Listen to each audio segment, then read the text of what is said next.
تيجوا النهارده نتكلم عن السؤال الوجودي اللي بيقول هل انت عشان تبقى شاطر في التسويق فانت محتاج موهبة ولا محتاج مجموعة من المهارات اللي انت ممكن تتعلمها وتتقنها علشان تبقى جامد جدا في التسويق.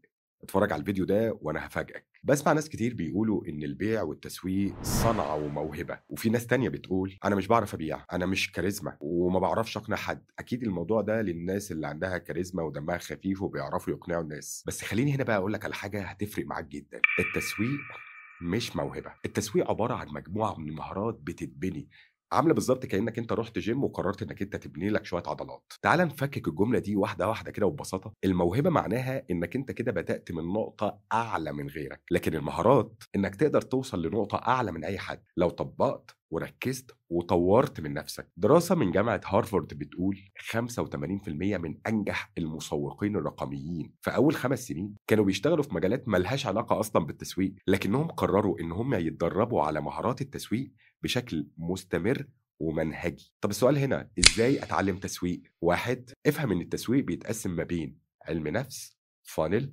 محتوى. مش بس كلام حلو وصورة حلوة، لازم تفهم العميل بتاعك بيفكر ازاي، تتكلم باللغة بتاعته مش بلغتك انت الشخصية. 2. ابدأ بتقليد اللي اذكى منك، ما تخترعش العجلة. اقرأ كوبي مكتوبة صح او اعلان معمول بشكل حلو، حلل اعلانات موجودة وشغالة وناجحة بالفعل، اتفرج على فانلز تسويقية ناجحة ومحققة ارقام كبيرة. على فكرة مش عيب خالص انك انت تقلد حد في الاول، العيب انك تقول انا مش بعرف من غير ما تحاول تتعلم. 3. جرب بإيدك وسجل النتائج، مفيش تعلم من غير تطبيق. كل إعلان هتعمله وكل بوست وكل فانل بتسوي فرصة تعليم وتطور مستمرة. 4. ابدأ طور نفسك بمنتج واحد بس، ما تشتتش نفسك في مليون نوع ومليون منتج. خلي عندك منتج أو كورس أو خدمة واحدة واشتغل على تسويقها بصفة مستمرة، لأن الخبرة بتتبني من التكرار مش من التنطيط الكتير. قول لي كده في الكومنتات بأمانة، هل أنت كنت شايف إن التسويق عبارة عن موهبة بس قبل كده؟